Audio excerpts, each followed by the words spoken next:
Hi, I'm Tom from WholeLatteLove.com. In this video, I'll show you how to froth and steam for the popular milk-based espresso drinks.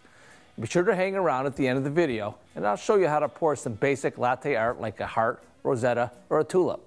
When our customers ask how to froth and make the various drinks, I think about it in 4 parts. First is the taste. That comes from the coffee and the milk.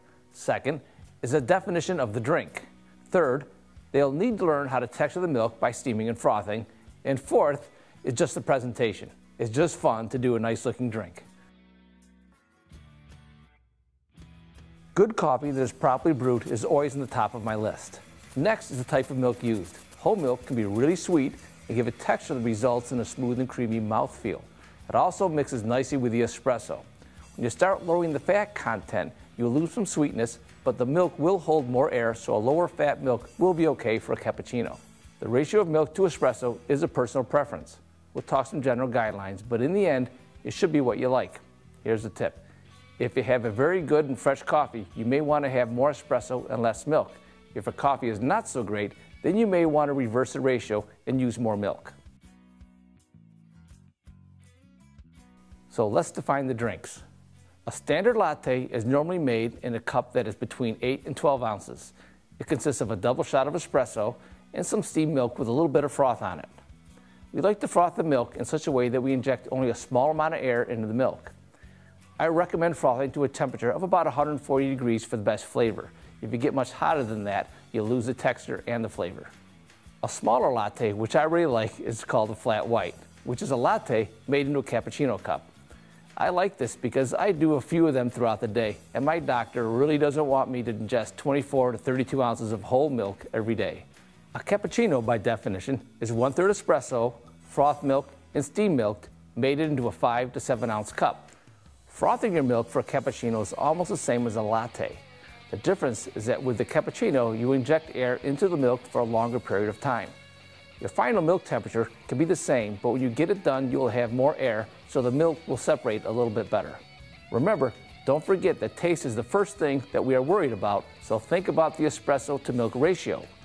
A cappuccino can have a single shot or a double shot. Try both and see what you like best. By definition, a cafe macchiato is an espresso marked with foam. This drink is normally appreciated by those who are espresso drinkers and want to add a little sweetness and texture from the foam. Since there is so little foam, it is especially important that espresso be of the highest quality and brewed just right. The foam we use is normally a cappuccino type foam, but it's okay to use a latte type foam if you prefer.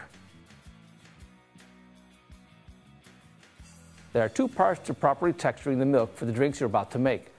When texturing your milk, you always start with cold milk into a cool frothing pitcher of the proper size with your proper amount of milk. Start by adding milk up to where the spout starts. I like a 12-ounce Rattleware latte art pitcher for any drinks under 7 ounces. For drinks from 7 ounces up to 12 ounces, I'll use a 20-ounce pitcher. Always do the frothing part of the milk by injecting air into the milk while the milk is cold. When you get to the desired amount of froth, then bury the tip and just steam it up to your desired temperature. Okay, we're making a latte. First thing to do, always purge any water or condensation out of the steam wand. Then you put the wand into the pitcher. Use this spout on the pitcher against the wand as a guide. Put the tip just below the surface, then open your knob all the way. Now lower the pitcher down and you hear a little hissing sound. We're stretching the milk now. That hissing is injecting a little bit of air into the milk.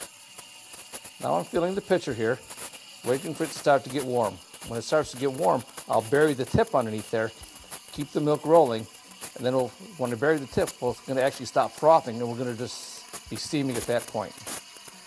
Okay, starting to get a little bit warm here. Go a little more. Okay, I'm burying the tip. Now I raise the lever over here, start brewing my coffee. Always want to have your coffee fresh. Keep the roll going here. Oop, no more air. Okay, we're about to 140 or so I'll turn this off. And always wipe your wand and give a little purge.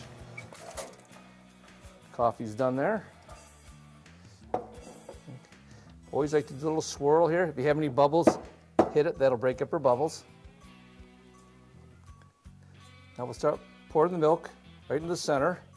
Start high so the milk goes underneath the espresso. Then bring it down. Just work it back and forth. Hold at the end for a little bit and swipe it across the center. And that will give you a latte. Now we're going to make a cappuccino. Always purge the wand out, get any condensation out of there. Tip well below the surface, open the knob, immediately lower the pitcher down. You hear that hissing sound, get a nice rotation in there. That'll mix the milk together. It'll stretch it really nicely when you do that. And lower the pitcher down, keep going just a little bit to keep the air being injected. We're going to do more air in than we did with a latte. So we're going to make it a little bit hotter before we bury it. It's pretty good there now. I'm going to bury it and start my coffee.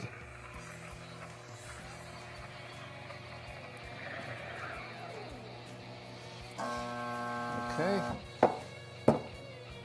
And we'll wipe our wand down. Purge that out. Okay, you can see this is thicker than it was for the latte.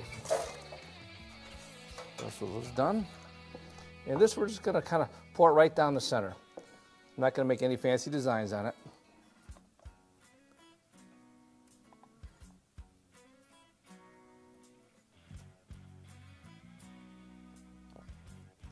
And that's the basic cappuccino. I like having the coffee rim around the outside of it like that. Now that you know how the drinks are made and how to froth for each, let's go over some basics and how to make them look nice. First, let's do a latte. Based on my many conversations with customers, I know that most folks want to make a rosetta or maybe a tulip or a heart. I'll walk you through these three types. So I'm going to show you how I do some latte art. I'm not a professional, I'm not a barista on the bar all the time. Basically, I'm a hobbyist. I do this maybe 2 or 3 a day, maybe 3 times a week. And so you can do this yourself, you can learn how to do it, so take a look. Here's how I like to pour a basic rosetta. Start low, go high, come to the center.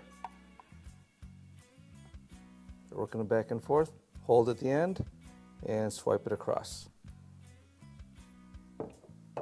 Here I'm going to pour a basic tulip. Start low, go high, and you start a little bit of a rosetta, and you stop. Pour a little more, and stop. A little more, and stop. And this will be our finisher. And raise it and go across the center. Here's how I like to pour heart. Start high in the center, and you bring it down low. And hold, and swipe it across. With a cappuccino, I like to pour it in such a way that the foam fills in the center and leaves a ring of coffee around the outside. This will require some practice, and the milk texture has to be just right. The cafe macchiato is very simple. Froth the milk to the texture you want, and then pour it. And you can also try and make this one look nice. That's the basis of the latte, cappuccino, and the cafe macchiato. Just remember these 4 considerations, and you will get it nailed down pretty quickly. First, make it taste really good. Use good coffee, brewed correctly. Second, decide what drink you want to make and focus in on it. Third, really pay attention when texturing the milk, and I mean really focus in on it. And fourth, and probably the least important, try and make it pretty. I'm Todd with WholeLatteLove.com. Thanks for watching, and we hope to see you back here soon for more on everything coffee. Hey, why not subscribe now for easy free access to more videos on everything coffee, brought to you by WholeLatteLove.com.